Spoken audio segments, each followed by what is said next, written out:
All right, everybody, welcome to another edition of the Nubreedpodcast, the world's first, best, and only podcast talking about nu metal. I am one half of your hosting duo, Jay Horskow. With me, I have Tim Anderson Jr. Tim, are we ready to go? I'm ready, man. All right. So last episode, we did a deep dive into the seminal self-titled album by the band Korn, the progenitors of nu metal. Tim and I wanted to keep that going, and we wanted to go into their second album, Life is Peachy. So for those of you that aren't aware, Life is Peachy came out, what was it, Tim, 96? 96. 96, which is very, very fast considering I think their first album was in October of 94. So yeah, this came out October 15th, 1996. So, and if I recall, they released the first album. They did a year's worth of touring. They did 9 months of recording. This came out and they went back out on the road. So they really went a little bit nuts. So let me ask you, Tim, when this album came out, did you have high expectations? What were you expecting when you heard it? And then what did you actually, when you finally heard it, what was your hot take?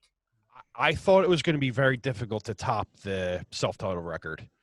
And this record, I'm going to do the hot take right now. I wish we had a button for hot takes. So I'll do my hot take right here that we talked about earlier. This record is better than the self-titled record. That's my hot take. Okay, so I don't know. I would agree. I don't know that I would disagree with you outright because there's some really good songs on here. And again, they recorded it so close to the last one. Yep. It's a very natural. It's a natural sequel to the point where it's not too far off. Here's going to be my second hot take, and this is going to contradict exactly what you just said. I don't even think this is a nu metal record. I don't know what to say this record is. It's not nu metal to me. It's very heavy. It's its own genre, dude. It's just not nu metal to me. Would you say it's just a metal record? I don't know what to call it, man. It's just, to me, it's not nu metal. There's none of that groove in it. It's just okay. Down-tuned aggression, and I feel like maybe the drugs on this record were more of a factor in this That's what I'm trying to say is I think the drugs are more of a factor in this record. Probably. And I think that what came out on this record is how their minds were. Because when you do meth, I've never done meth, but when I know from hearing stuff, when you do meth, it makes you into a different fucking person. And I kind of feel like all that aggression and greed and because when you get that big that quick, I think it depresses a lot of people. Yeah. I think going out in public, I think when you're like 17, 18 years old and, you know, people, you see a couple people and they go, oh, hey, what's up, man? But then when you're 20 years old and you're touring the world and when you start walking down the street and people are flagging you for autographs and people know who you are, I think it kind of fucks with people a lot. And I kind of feel like on this record, they were so fucked up on drugs and drinking that I kind of feel like it's kind of like Manson's Antichrist Superstar. Yeah, they carried the party from the first album forward. And yes. You're definitely right. When you get that famous that quickly, you're alone in a crowd, right? Like you're famous and everybody knows you, but at the same time, you probably never felt more alone. Yeah, and you don't want, I mean, and a lot of people say like, oh, I'd be happy if I had millions, but it doesn't really make you got problems still. You just got different fucking problems. More money, more problems kind of thing. Now here we are quoting P. Diddy late into the recording. Yeah, so it's like, but I kind of feel like on this record you can hear just the angst coming out of them, and it's a nu metal record, but to me it's not. It's hard to explain. This is definitely, to me, this is more punky for them. Yeah. I definitely think the songs are faster. They move quicker. And we talked about in the last episode some of the jazzy flourishes that they had in the first self-titled as outros or whatever comes way more into the front here, right? They give it a lot more room to breathe. They give a lot more ambience on this record. Yeah, we're gonna shitload of ambience. We're gonna talk about some of the effects that they use to record some of this stuff. It's wild. Don't get me wrong. All right, it is a nu metal record because when you think about it, you got Adidas and you got tracks like that are straight nu metal. But some of these songs, like like some songs like Swallow and Mr. Rogers, they're just a different breed, man. It's I don't know what to call it. But songs like Adidas and No Place to Hide, they're metal. They're nu metal tracks. But we'll get more into it as the songs go, and I'll explain kind of what I mean. And I remember that they recorded this again, Ross Robinson. Again, they went to Indigo Ranch. I think they did these live as well. This one was straight up live, yes. And because there's spots of them recording it in Who Then Now, the home video they did, right? There's studio takes. And another thing, not to cut you off, I'm sorry, but I wanted to get this point across too. When they went in to record this record, they didn't even have parts of the songs done. They wrote them as they recorded, which is fucking amazing. And I feel like that's another reason these came out like they did. Like the more angsty and the more depressing. Like, you know, when you listen to a record and it just puts you in a depressed mood, but a good depressed mood? Like, you can feel like what they were feeling back then. This is that record that does it for me. Yeah, this is a great album. I remember this coming out, and it came out the same time. I think it might have been the same day as Tool's Anima. Yeah. Oh, is that how you say that? I thought it was Enema. I could be wrong. We'll get Maynard on the show, and he'll correct us while he's talking about his wine. He'll be stepping in grapes. Stomping grapes. Zoom. Yeah. But I remember those two came out at the same time, and I was like, holy shit, like that is fucking bonkers. And I remember both tours came through the Electric Factory, and I caught the Korn tour, and I missed the Tool tour, and I was really crushed that I didn't see it. So if you go on SoulSeek, if you find the bootleg that's titled Korn Electrocuted, it's live from the Electric Factory. I was at that show. It was this show. It was nice. Awesome. Here, I have a quote from Head right here. And he quotes, "We went in really fresh and we wanted to get it done quickly to capture that energy. So it was probably about 60% knowing what I was going to play and 40% just whatever came to my mind at the moment. It ended up really good, and as kind of energy I probably wouldn't have gotten if I worked everything out beforehand." So that kind of just goes back to what I was saying. Like, they were too fucked up to even finish the fucking songs. And then when they went in, Ross was kind of like, hey, well, you got to finish this stuff. And I kind of feel like the more brutalness of Korn, like this is their most brutal record. If you think, you know what I'm saying? Like the self-titled is very heavy and brutal and amazing for its time. But this one is more just, it's just more like, I can't think of a goddamn word. Every time I get on a podcast, I try and think of like these cool words and I can never get them out. I just think it's way more, again, the mix is great. The kick drums are up in front. The bass isn't muddled. But I think it was a natural extension of what they did in the previous album. And I remember loving it. Like, oh yeah. You know, a lot of times you can get disappointed because you have high expectations, right? And that was one of the things I wanted to ask you, Tim. When I think of this album, I think that there were no sneaky good songs. And by sneaky good songs, I mean, like we talked about in the last episode where we talked about the self-titled album. For me, Fake was a sneaky good song. Need To, sneaky good song. Not super high up in the billing, but when you listen to them, you're like, damn, this is a fucking solid song. Maybe my expectations were too high, but for this album, nothing was sneaky good. It was all hitting at the point I was hoping it would hit at. Yeah, no, you're right. And as we go track by track, I'll say which ones are the sneaky good ones, in my opinion. Okay, so with that, let's get started. So the first song is infamous or famous, depending on how you look at it, the song Twist. Yeah. So, and this is him just scatting over a fucking heavy dinosaur fucking riff. Yeah, that's a good you know. True story, Tim. When I was back in college, I got drunk one night and a buddy of mine thought this was the funniest song he'd ever heard. So I called up his voicemail. That's how old I am. We actually had voicemail in our dorm rooms, and I did the entire song for him with me fucking doing it. And he kept, I was fucking shithouse. He kept shithouse. He kept that recording for like 2 years. And he was so crushed that when they updated the phone system, they lost all their stored messages because he literally kept it for 2 years of me just blasted because it's me going, Matt, are you there? Matt, are you there? You're not. Ooh, I and I just started. I fucking went into the whole thing. Ah, God, I used to skip that track all the time when I was younger. You get once you hear it once or twice, you get bored of it. But I remember when I saw them live on this tour, they opened with it, and he came out in a purple sequined Adidas jumpsuit. And it was one light on him, and it was fucking heavy.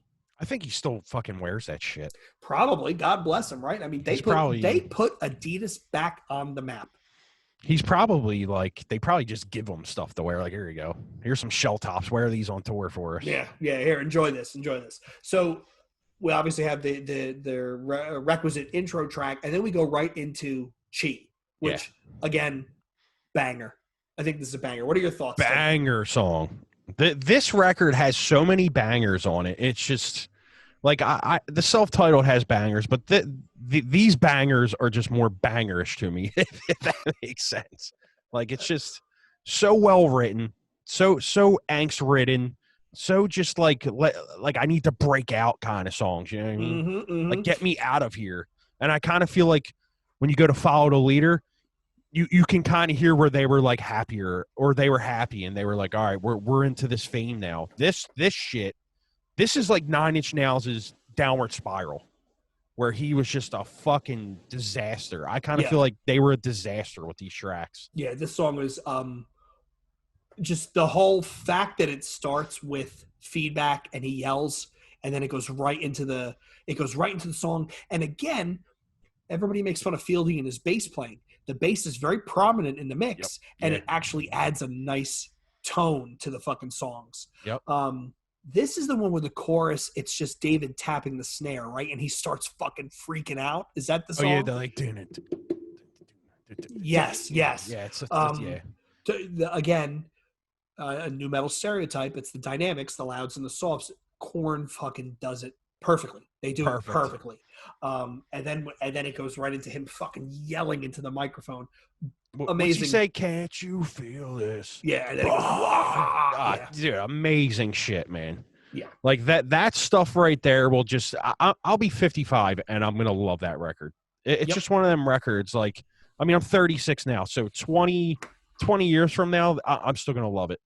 And it's tracks like that brings me back to. Because this is another record. I remember exactly where I was, who I was with.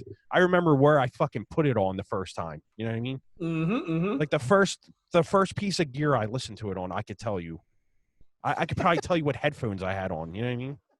I remember driving back from the Deptford Mall listening to this and being like, whoa, this is fucking bonkers. Yeah, fucking great song, great opening track. And then they go right into Lost.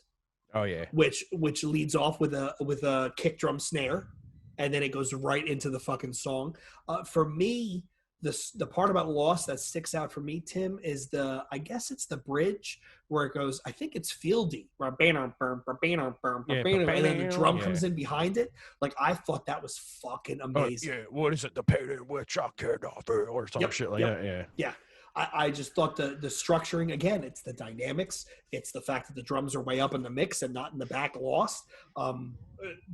They nail it. They nail it again. Yeah, it's great lyrics. What's he say? Always that thorn in my side or something? Yes. Yeah. You could tell this song is about like an old chick or something. And this is the one with, if I recall correctly, there's like the military hut in the background, right? Yes. Yeah. I think it's in the chorus, right? I think so, yeah. Or it plays when that intro where they're obviously using like some sort of pedal where it's, I think it must be a phaser where it's phasing in and out. Like it's a phaser, yeah. It is. Hey, look at me. It's the guitar part, yeah. Never played a guitar and I knew what fucking effect it was. I got to stop listening to metal, Tim. I got to get out more. You're talking about the part that goes dan and dan dan. Yeah, well, you heard the like how. Yeah, it's a phaser. It might be a wah pedal added in with it, but it's definitely phased. I can tell you that for. And that's another thing which we're going to talk about later as we go on. They recorded at Indigo Ranch again, and Indigo was well known for their vintage stuff. It was all old Marshalls, old microphones, whatever. I fell down a rabbit hole where it said, it was a YouTube video series, check out my junk. Check out my shit or something. Yeah, check out my shit. And there was a Ross Robinson one where he was talking about all the vintage stuff. And that was one of the cool things about, and I think, Tim, when we go through the whole Ross Robinson catalog, that's one of the things I think led to him pioneering that nu metal sound. He did all of his recordings at Indigo Ranch. They all used that vintage equipment, which, remember, this is mid to late 90s. Everybody's starting to go digital at this point. So they're saying computers. He's going backwards and going the other way, and that's what maybe makes it feel so authentic. I could have swore that Head said when they were the distortion pedal they used for this record, that Ross had this prototype record or stomp box that didn't even have a box. It was just the board, and it had the inputs, and you literally had to just like really like you had to be really fragile with it and plug in the two chords, and it wasn't even a stomp box. It was just It was just board, the boards. and you had to set it down like really gently. But he said it got like the most grimy distortion out of it. I'm pretty sure it was Ross, and I'm gonna have to look up that again, but I'm pretty sure that's what they said. And if he is, that's fucking amazing. That it really is amazing. Again, this is Ross Robinson, a dude whose dad is a motivational speaker. He's a dirt bike guy. Doesn't drink, doesn't do drugs, and he's a fucking lunatic with these ideas. Did you ever watch wildly off topic? Did you ever watch that documentary that was out? It was all about the people who take effects pedals and mod them. No. I gotta find the title and send it to you, but it's like guys who like say you and I own our company where we buy like a Big Muff or like a fuzz box, right? Or we buy the Boss HM2 and they mod it to get a different sound out of it. And that shit, like, that is like fucking guitar nerdery that I can really go down a rabbit hole with. Hey, like, for not playing guitar, you know a lot of pedals. It's fascinating, right? Like, how do they get that sound? And you know, a fucking dude with a fucking transistor and a soldering iron in his basement, right? Like, you know, you spend $200 for something and then you take it apart and start messing with it. Like, God bless you. I want to show you something cool while we're on it. You see this right here? That's the Metal Zone. Yes. This is a 1992 Japanese HM2. Oh, really? This is a mod right here. Yeah. This is an HM2 mod from Japan. Oh, this thing sounds so disgusting.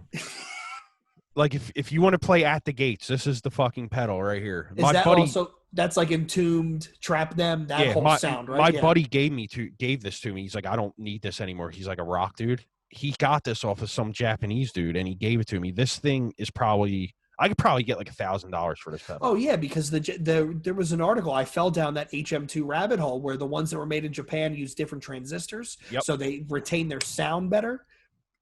Yeah, this thing sounds great, man. I'm gonna have to record some stuff with this and send it to you. now that we've completely gone away, but bringing it full circle though, like that was one of the things about Indigo Ranch is all the vintage mics, the vintage amps, the setups.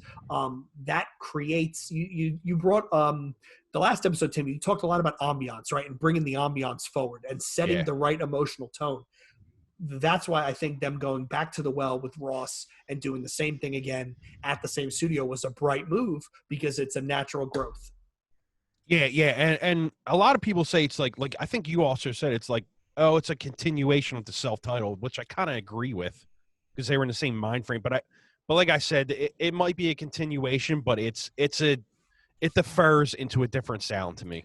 Yeah. It's definitely, well, I'll caveat my own statement with this. It's a continuation of a band that had spent a year on the road, had gotten much better at their instruments, and had a much clearer idea about what they wanted to do. Right? The fact that they went into the studio, you just talked about it. They went to the studio, they didn't really have it written. So they just went in and winged it. That shows me the fact that they got a 13-track album out of it? 14-track. They knew in their heads what they wanted to do. They just had to do it. And this is back when bands were still putting out good 14-track records. Now you only get like a 9 or 10, you know? Yeah, or you'll get like 10 and it'll be a cover and a segue and you're like, okay, well, I'm down to 8 and then there's an intro, so it's 7. Yeah. Enough of that bullshit. I hate to, they're one of my favorite bands and I hate to put them on blast, but I was super disappointed with the new Misery Index album because there's a cover and there was a segue and it was like, okay, there was like 7 songs. Disappointed. Just disappointed. But whatever, going back to fucking new metal. So track 4 is Swallow. And was this the starts with the guitar riff and he goes, fuck yes. Was that this one? Yeah. With the swirling guitar sound at the beginning? Yeah. Yeah, he goes, whew. Yeah. Yeah, well, yeah, that part's awesome. I do every time I hear this record, I do that. Wherever I don't care if I'm around 20 people, I'm doing that shit. I will sit there and stare at someone and go. You know and this was they were using, and I think he was using the 808 like in the chorus, right? Like there's a thump. I don't remember. I think so. But this is the song where he goes, it ends with him going punk gas sissy yama freak. Is that this song? Yeah. You know what? You know what I need to do while we're doing this? I'm gonna pull up the lyrics because what happens is we talk about songs. And I like forget exactly what they are. But if I read the lyrics, I'm like, oh yeah, that's what that is. Yeah. That's it. I'm pretty sure. Yeah, punk ass sissy, I'm a freak at the end. Yep. So we got the right song. Yeah, it's they all blur together, and it's late. We've been drinking, but this was again. You skip say twist is the intro. This is their third full track, and it's a monster. It's a straight up monster. It is. This is if I had top 2 songs on, I'll go top 3. This is one of them. I forgot to ask that of you, Tim. What do you think is the best song on this album? Oh, see, this is my hot take. I think that Ass Itch is the best song on this record. I hate writing. I can see that shit. I can see that. Yeah, I think it's the best song on this record. For me, it's gotta be Good God. Oh, got it. Yeah, that's a good one. It's gotta be. You know what I like about Ass Itch is the chorus. The chorus is really fucking with good, Fieldy doing the tapping. Yeah, it's really fucking good, man. But we'll get into that though. It's a good song. So we did Twist, we did Chi, we did Lost, we did Swallow. Now the jazz outro from Blind and all the jazzy stuff they did on the first album gets its own song, which is Porno Creep, right? Which is all this is just wow, wow, wow, wow, hitting the wah pedal. And this is a lot of bass parts in it and shit. Yeah. And the song, I'll skip it. I mean, if I listen to it, I'll skip this track. I'll let it play if I'm just like doing something, but I'll skip it most of the time. Not, and it's a short one. It's 2 minutes. Not one of the better songs of the album. It's a segue. It's a filler. And then it goes into what I think is the best song on the album, Good God. Like it starts with him going, ha, ha, ha. Like, let's do it. Right. Yeah. Like, let's fucking do it. Yeah, this is, now that I'm reading the lyrics, this is another track right here with a lot of ambience in it. Mm-hmm. It's got the signature bass and heavy part in the pre-chorus, and then when it goes, see, this is why I like this record more. The choruses in these tracks are just really, really well written. They're very like heartfelt. You could tell that like they put their fucking hearts into this record. Was this? I think I just got myself confused. Is this the one? Is this the chorus? Would you get the fuck out of my face? Yes. And then he fucking screams, and the whole song just goes fucking bananas. Yes. Yeah. It's and it goes back into that ambient chorus where I don't remember who on the record was playing like all the ambient parts. You think it wasn't? I think Monkey was more of the probably Monkey. He was more of the ambient dude, right? Yeah, because Head was always the one with his head down, like shredding, chugging away. Yeah, okay. Which is weird because when he left, you didn't really have any more of the ambient stuff, and then when he came back, you got more of that. So I don't understand that. It's a lot like what we were talking about in between episodes, Glassjaw, right? Because if you think of the second album, Worship and Tribute, Todd Weinstock is the one who did all that weird noodly stuff that they can't. It's near impossible to pull off live unless you have that guy doing it again. Because Beck was the riff guy. Yep, and he left, right? Yeah, Weinstock left. Yeah. Okay. The only two original is Daryl and Justin Beck. Yeah, who's an amazing guitar player. Oh, absolutely. Yeah, we have to do a deep dive on that record. Yeah, we should do a deep dive on Glassjaw because it's enough. It's a new metal adjacent to the point that we could do both albums and really have a good time with it. Oh, it was definitely new metal. Back then, it was classified new metal, so I'm going to call it new metal. And if you remember, they were also on Roadrunner, and they still say the interviews. They still say, "Don't buy that album, steal it. Don't give Roadrunner any money." Yeah. Because they got done dirty because Roadrunner at the time had Slipknot and they had Nickelback, and they wanted nothing to do with Glassjaw, which is funny because Glassjaw influenced an entire genre of music, much like Korn did. They were the first screamo band to really get big. Well, I mean, I hate when people call shit like that screamo, but to me, that's a post-hardcore record. Fair enough. Yeah. But without them, you don't have Finch. You don't have a whole bunch of other bands. Absolutely. No, you're 100% correct on that. Yes. I just hate when people call like Atreyu screamo and shit. It's like, no, that's not screamo. Fuck out of here with that. Yeah, that's well. You know what? We should do a Victory Records deep dive and go crazy on that one because you could go from the Dead Guy, Earth Crisis, Strife stuff into like fucking Dead to Fall, Atreyu, all that sort of stuff. Oh, we got to talk about Slither. You know that for sure. Oh yeah, that'll come up. That'll definitely come up. Jesus Christ. Okay, so after Good God, Mr. Rogers, longest song on the album, 5 minutes 11 seconds. Not biggest fan. I mean, I think it's well written. I think the pacing is right. I liked, again, David's snare fills. His snare Yes. rolls are Yes. what stand out in my mind. But for me, this honestly, Tim, is one of the songs I would fast forward, and I think it's probably because my ADD. It's long enough that I know that it's long, and I want to go to the next song. This is my second favorite track on this record. Okay. And where does he come up with this boomerang, sumerang, toomerang shit? Like, what is that? I don't know. Is that just drugs, or is that just, I don't know. What is that? I just don't understand what he's saying there. But is this song, what exactly is this song about? Do you know? So I think if I remember, this is him being mad at Mr. Rogers because Mr. Rogers said, be a good person and treat people nicely, whatever. And he was, Jonathan Davis admits he was always picked on and made fun of and that sort of stuff. So I think if I remember, this is him being mad at Mr. Rogers, right? In typical juvenile and say immature frustration, because he says all those things about being a good person didn't mean shit to him because he was still picked on and bullied and beat up. So, well, yeah. In the lyrics, I guess this is the bridge part. This fucking pain that I feel, it came from me, from you. This fucking pain that I feel because of you, my childhood is gone because I loved you. Yeah, because he was he was trying to be a nice person and he got shit on. So he blames Mr. Rogers. Interesting. Okay. Yeah, this is my second favorite track on this record. Absolutely. So it would be Ass Itch, this, and Swallow are my favorite tracks on this record. No shit. Mine would be It's Gotta Be Good God, No Place to Hide, and probably it's either Cheer or it's Wicked. I gotta be honest with you. Oh, you like Wicked? Okay. Oh, I love it. We'll get to that in a couple songs. Yeah. So after Mr. Rogers, we get into the second half of the album, right? And this was a long album, 14 songs, 13 if you take away the intro. No Place to Hide. I think this was the second single. Wait, so you want to skip over track 8? Oh, did I skip it? Yeah. Track 8 is the K @ sign number sign. Oh, I always forget that one. That's the one with the what's the chorus on that? The chorus always sticks out in my mind. I forget, man, actually. Now I gotta think here. That was the one with I would play it, but YouTube will flag us, so we'll get flagged and shit. It'd be hilarious. Yeah, but I remember enjoying that chorus. That's the note I have here.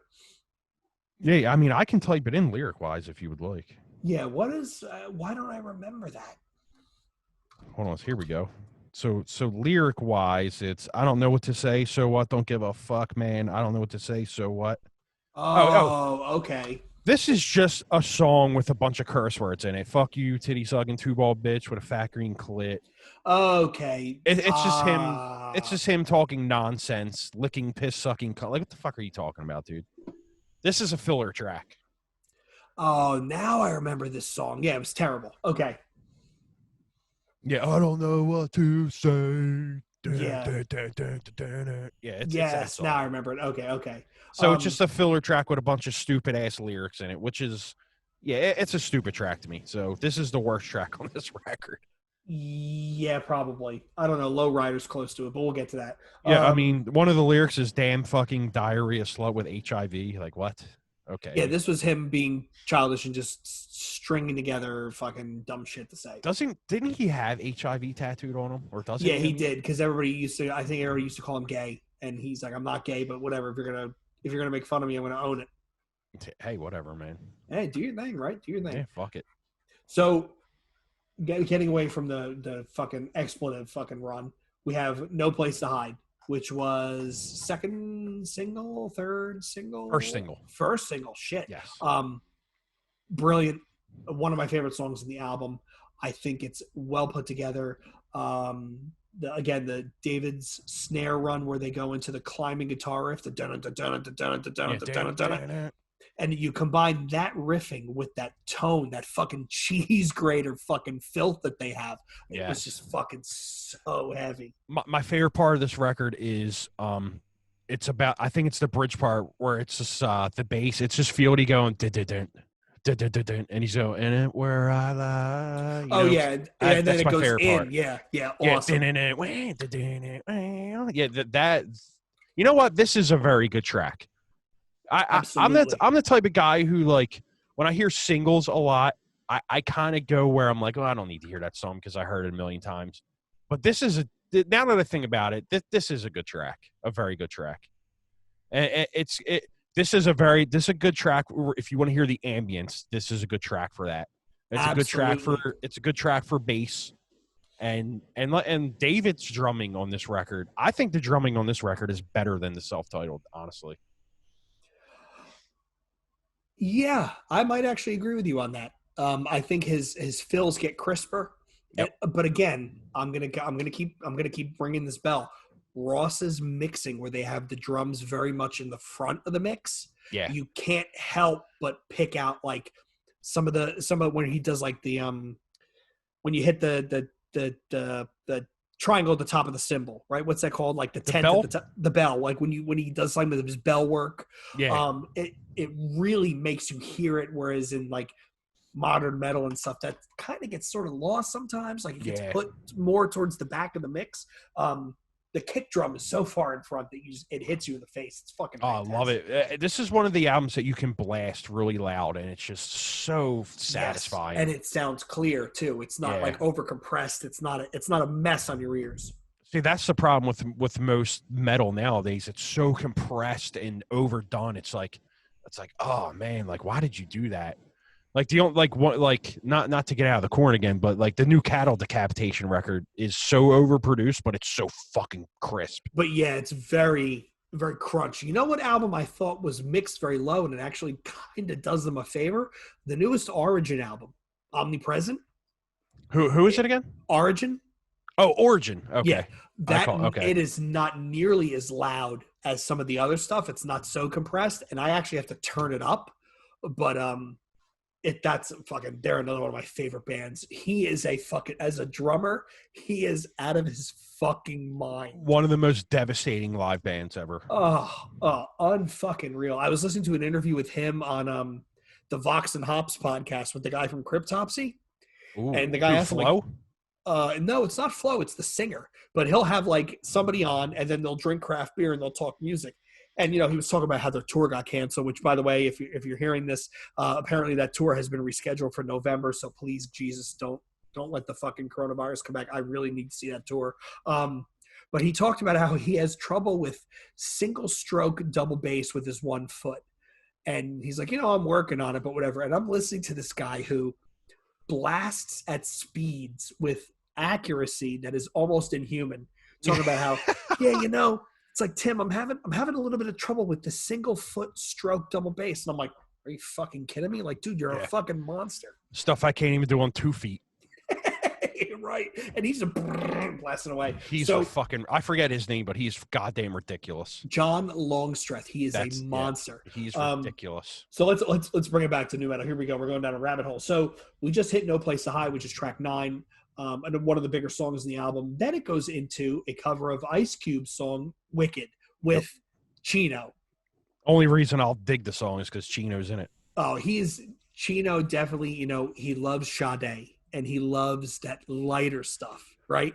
But he's got a voice for hip hop. He could do it. Yeah. He could do it. It's my man right there. Yeah, it's a great cover. It's a great cover of a great song. And the fact that it's Chino with Jonathan doing the chorus. Awesome. It's funny that you remember all that. Oh, I fucking loved it. So now we're going to go to 11, right? So this is the big Korn song, right? This is one of not the song that broke them big, I would argue. Follow the Leader broke them big, but this is one of those that really further cemented them. This helped shift them into the MTV mainstream lane. Like it got TRL. TRL. Yeah. Well, before that, Got the Life is the song that got them, in my opinion. Is it Got the Life or is it the what was the single after that? After Got the Life. I have Freak on a Leash. Yes. Yeah. That I think is the one that really broke them. Got the Life was the first single on the album, but it was very disco, right? It had that almost hip hop beat to it. Yeah. But you know what? We got to do the third album. We'll do that next time. Yeah, we'll do the third album because after that I think they go a little bit off the rails. But the third album is definitely metal or new metal. and it's definitely in a realm where I think we should talk about it. After that, though, I could give a shit. Yeah, it falls off wickedly after that. So, pardon the pun. So, Adidas. So, we talked earlier, Tim, about studio effects and how they recorded the Indigo Ranch with Ross again. There was a lot of vintage stuff. What I remember, and I think I read this in like Kerrang magazine or whatever, the part in this song, which is the bridge, where it's just the guitar and it sounds almost like a sitar. You know what I mean? Like it's ringing clean. Yeah. They recorded that. It's Marshall amps on their back under a grand piano. The microphone is in a fishbowl hanging above the piano. Oh, wow. So you have the sound coming out of the Marshalls through the guitar strings, creating a vibration, right? Creating a tone, going into a glass bowl where the microphone is in there. So, like, that's the stuff that we were talking before, how we both love modern metal. Like, we were just going on 90 seconds ago about Origin and John Longstreth. That's the sort of stuff that gets kind of lost today, that hey, let's do something a little fucking weird in the studio and see let's create something really truly unique. And I don't know if it's because bands hear, like, they hear Cannibal Corpse and they say, I want to sound like that, or they hear Cattle Decapitation and say, I want to sound like that, or they hear, fucking Knock Loose and say, I want to sound like that. But they experimented with the stuff that they had on hand, which led to a really interesting sound. Yeah, and what you're saying before, like, bands now, I mean, everything's digital, so it's even your guitar amps are digital now with your Kemper and all that shit and Axe effects. Like your bass, you just plug in and you put a plug in it and it's done. Like, you're right, though. I did not know that, and I actually would love to check that out. Is it like a video or something of it, or? It was an interview, and then I think in that, and we got to throw it in the show notes, there was a story about the in Indigo Ranch, right? It was actually Neil Diamond's grand piano, now that I'm Googling it. But they had the amps under it playing into a fishbowl. If you Google, I think it was, I Googled it earlier in the week and I ended up at some message board where they talked about how that's how they did it. Like, they did a lot of funky studio stuff then. Yeah, I got to check that out, man. That's cool as shit, though. But again, that's unique, right? And you can't do that unless you go into the studio knowing exactly what you want to do. Yep. And you're saying, hey, Ross, you're my producer. Hey, Tim, here's what I'm going for. How do I make this sound fucking totally different than everything else? Yeah, and he's a genius producer, man. Yeah, he's an interesting dude, right? He's an interesting dude. He's an awkward dude. Yeah, you could tell he grew up, he's from Barstow, California, which is very, very rural. I think there's a prison out there, actually. And I think he spent too much time riding a dirt bike. A little bit too much exhaust in his brain. Okay, so we covered Adidas. It's the big song. This was the video that was all over MTV2. They cut open Jonathan Davis's Adidas tracksuit. He has lingerie on underneath. Porn Star, the brand. Remember that, Tim? Yep. Makes an appearance in the video where somebody's face is against the window with the Porn Star sticker. You couldn't trip and fall at a concert from 1995 all the way to about 2009 without running into somebody with a Porn Star logo on. Yep. In some way, shape, or form. This was also a song that, like, when you're young, like, you're like, I can't have this playing when my parents are home. Like, what are they going to think of this? You know what I mean? Yeah, right. It's a good track, though.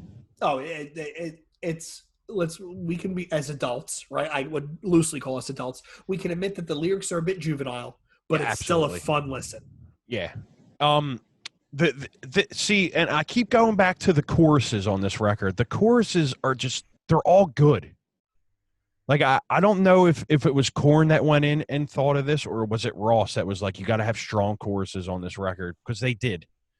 See, and a lot of bands forget about bridges. Like, you have to add a bridge into your track. Yes. And have a strong chorus. And I think that they nailed that on this record.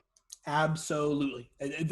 Back to your, when we talked about the first album, your thing was song structure, right? And you talked about how, not song structure, sequencing. And you talked about how when you put an album together, you need to make sure it flows. Yes. One of the things you could do inside of a song is the actual song structure. And they use bridges very well. Not every song has one, but the songs that do have them, like Adidas, right? It's the fucking guitar coming through the piano into the glass bowl. It's something unique that your ear can latch onto, and then subconsciously, okay, now I'm going into the second half of the song. Here we go. I'm coming into the chorus, bridge, chorus. I'm coming into the chorus, verse, chorus. It's going to take it all home.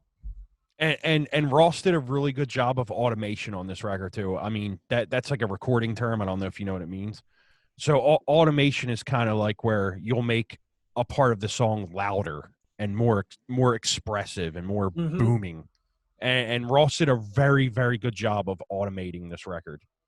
But recording people will know exactly what I'm talking about. But if you listen to it, you can hear the parts get higher and they hit harder and then they go down. It's automation. So just look it up one day. You'll know what I'm saying. And again, they recorded live to tape. So doing that off tape, like one of the things, Tim, that stuck out me as a guy who's never played a rock band instrument, right? I played clarinet for a decade. I'm classically trained. When I watched that Studio Sound City documentary with Dave Grohl, where they showed the difference between cutting tape versus going into Pro Tools and going click, click, click, I was like, holy shit. Like, that was a lot of work in the old days. Charcoal pencil and the whole nine. Like, well, if you remember when you read the Ministry book, he talks about how he had to cut and paste on real tape. Al was talking about he had to get scissors and cut parts of it out and then fucking tape it back together. Like, that's crazy shit, man. I know it's not necessarily new metal, but maybe we do an industrial side project where we do a deep dive into like Ministry, Front 242, some of the KMFDM stuff. Frontline Assembly. Oh, yeah, FLA. Yeah, I think we'd have a good time with that. Skinny Puppy, because we can cover a lot of ground with that. Absolutely, dude. Dude, we can do whatever the hell we want. The new metal, the industrial series. We're definitely going to do some Ministry stuff because that's good stuff. Yeah, absolutely. So after Adidas, Tim, we have the second cover on the album. It's Low Rider by the band War. It's less than a minute. This is there's Head, there's bagpipes. Let's be honest here. This guitar riff and the riff that's played on the bagpipes, you can pick it out instantly. Absolutely. It's a great song that they covered, but this is them showing influence and making fun of the fact that Head had a voice that he can get really low. It's a track I'll skip though. Oh yeah, it's like you said. It's like you said before with Porno Creep. If I'm doing something and it comes on and I'm not close to the radio, I'm not going to fast forward it. But if I'm sitting there, go to the next one. Yep, exactly. I don't need to hear it anymore. It's kind of like more human than human. You know what I mean? Like more. I don't fast forward that one, Tim. I still love it. It takes you back to high school, dude. I'm fucking older than you, right? It takes you back to high school. Man, dude. More human than human, I cannot do. But if people listen to any podcast I'm on, they know that Astro Creep 2000 is a top 5 record for me. Maybe top 2. I love that fucking record. It still fucking holds up well. And you say it to people and they look at you like you got 3 heads. It holds up really well. Oh, fuck them people. So we come out of Low Rider and we come to, I think what you said is your favorite song on the album. This is my favorite song on the record, yes. This, for me, what sticks out? It's almost like a hip-hop beat. Yep. And you have the bass work that Fieldy does, where he's just slapping away, like that to me is what sticks out of my head. Yeah, he's yelling burn and pain, that part. Yep. Yeah. And then see this is another example of a well-written chorus, because it goes from this weird groovy song into this desolate, depressing chorus, man, and it just hits me every fucking time so hard.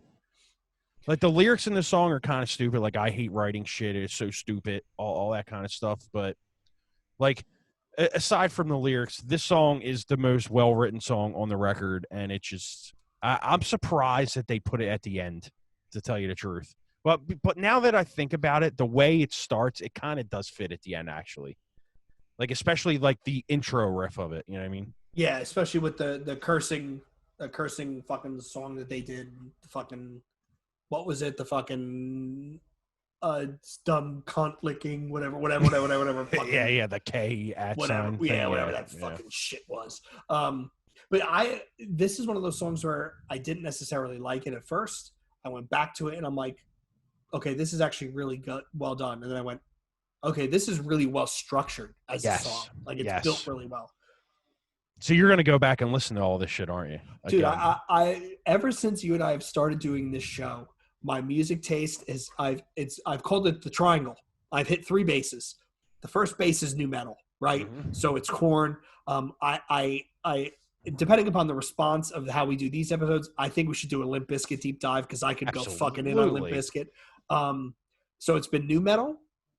it's been big beat electronica. So think of electronic music out of the late 90s, early 2000s. So Fatboy Slim, Prodigy, Low Fidelity All-Stars, Basement Jaxx. It's been that, and it's been just plain old fucking stereotypical hardcore. Like we were talking about, Rotting Out, Drain, Dare, the old school punk influence stuff. Yep. And I can't get out of this rut, man. Like the other day I put on the new Code Orange album, which is I really like. I think it's fucking great.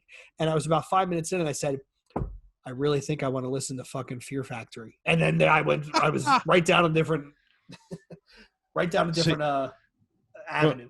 My triangle right now is always new metal because I love new metal. And then I go from new metal to fucking Mobb Deep, Infamous, and then I'll listen to fucking black metal right after. Like, I'm crazy, man.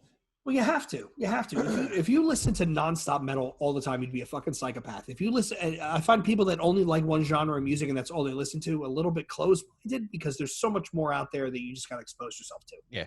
Like, I'll go from fucking Eazy-E to Emperor. You know what I mean? It's like, oh, let me put on fucking Welkin next. It's like... Yeah, it's okay, like so craziest thing. That's a little wild for me. So before we go into the last song, Tim, and wrap this one up, I do want to give a shout out to Chris Bollinger for, I think, Machine Man Records. Yep. Tim threw this out on Facebook. He threw a question out, which album is better?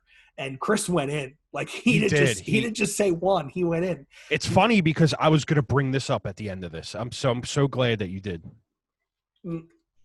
As I take a sip of my beer, he went in and he called out some of the things that we said. So I'll actually read it off here. He said the first album is a classic in the sense that they had the right elements between each member. They had the songs, heavy ones, fast ones, slow, moody ones, and mid-tempo. They had the lyrics, angry but catchy and emotional with a personal touch, but also universal. Then he goes in, the production is pretty damn perfect for the analog area. The mix is tight, fluid, and consistent. The guitars are heavy with 7-string detune, but clear enough to make out the notes and the chords. So this is, you can tell you got a producer here talking, right? Because Chris does all the Machine Man stuff, so he knows. Yep. Bass is obviously shining through and on point with the drums. The drums had a familiar sound to them, a la Bad Brains and Primus. Good comparisons, by the way. Great comparisons, but different enough that they were their own thing, and David had his own style. And then absolutely, the vocals, 100% correct. Oh, he nails it. But I would also say with Primus, you can compare both drummers. You can compare Tim Alexander, but you could also compare Brain Mantia, because that Brown album, he fucking gets in the pocket on that one. But we'll talk about. You're not a Primus fan, so I hate Primus. I know this is bad audio, but I'm watching Tim make this like I'm gonna throw up on the fucking camera face. I hate that band. So Chris calls out the drumming with Bad Brains and Primus. He says the vocals are heavy, catchy, melodic, emotional, and in your face, but in a good way. And then he said, to me, they've never topped their first album, which compared to Life is Peachy is if I'm going to agree with him, I'm going to say Life is Peachy is a damn close photo finish second, if not better. Yeah, it's the better record. So shout out to Chris. When we do the Ministry Deep Dive, we'll have him on. We'll make sure everybody's nice and lubed up, and we'll start arguing about Filth Pig. Yeah. That's their best record. That's his best record. Here we go. So taking it home with the last song on the Korn album, it's Kill You, which, again, it's like Daddy. You can listen to it once. You don't ever listen to it again. You could tell it's not as painful for Jonathan Davis as the last one was. But honestly, Tim, when I heard it, I thought it was a bit of a gimmick, right? Like you ended your first album with a truly heartfelt, heartstring, tough listen. And then you do it again in the second album. It's a little bit like, okay, you went back to the well. Yeah, but I kind of feel like maybe he did that to like get more of a, I can't even think of the word. He was just expressing himself again. Maybe that Daddy was just too much for him, and he had to do this to get his wits back. Yeah, you could be right. Not a bad song. Like, it's structured well. I actually think if you're going to talk about an album closer, it's structured a little bit better than Daddy. I think it's not as a janky listen, but it's just, I could do without it. Yeah. So if you cross off Porno Creep, the K @ song, Wicked, and Lowrider, you would be down to 10 songs. So you're at a full length. I think them 10 songs are, I mean, the self-titled's 10 songs, right? Solid, back to front, yeah.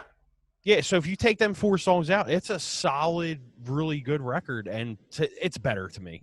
I'll admit it. It's my favorite record by them. We might have talked about this earlier, Tim. Did you see them tour off this album? I did not know. Okay. I saw, like I mentioned previously, I saw them at the Electric Factory. Again, that bootleg is electrocuted. It's fucking brilliant. I also saw them. They played Lollapalooza that year with Tour. With Tool, Jesus. Have another beer, Jay. And I saw them. It was Orbital. It was them. It was Tricky. It was Tool, Korn, and my brother and I went with my college roommate at the time, Griff, to go see them in Camden, and they were fucking awesome. Like, he had bagpipes and the whole nine. You know, I was a young buck, so I was in the lawn seats. I didn't have actual seats. But, you know, he came out in the fucking sequined kilt with the bagpipes, and they just put on a fucking amazing show. Adidas track pants. The last time I saw them was touring off Life is Peachy with Rob Zombie, and I haven't seen them since, and this is 20-something years. So I'm curious. I do wonder, and YouTube doesn't do it credit, but I wonder if they're as good live now as they were back in the day. I wonder. Yeah, probably. Did you ever see the video when they played at a cornfield to nobody? No. I forget what it's called, but it's fucking badass, dude. I'm gonna go on YouTube after this and check it out. Yeah, I'll do it tomorrow actually, because me and Carly are watching a movie after this. But yeah, I'll send that to you too. It's like them in a cornfield. They play like they play a couple old songs on there, but it's really fucking good, man. All right, I'll check it out. I would not be mad if we went and seen Korn live. Like, I don't care. I'll go fucking see them. Yeah, I was just thinking, let's see if they come around, because if they do, I'll go see it. I mean, so speaking of that, they didn't cancel the Ministry show this summer, did they? I don't know. I was literally going to ask you that at the end of this. We'll get into that at the end of this. Yeah, because when we stop recording, yeah, we'll talk about that for 20 minutes too. Yeah, right. All right, so all in all, Tim, let me ask you this. Has your favorite song on the album changed from when you first heard it to now? Absolutely. Yes. I didn't think that Ass Itch was the best song until like 2 years ago, actually. Okay. When I first started my new job, I was renovating an apartment one day, and I put this record on, and I put it on like 3 times in a row. I'm like, this is the best song on this record. I used to think that Mr. Rogers was the best song on the record, but it's definitely Ass Itch now.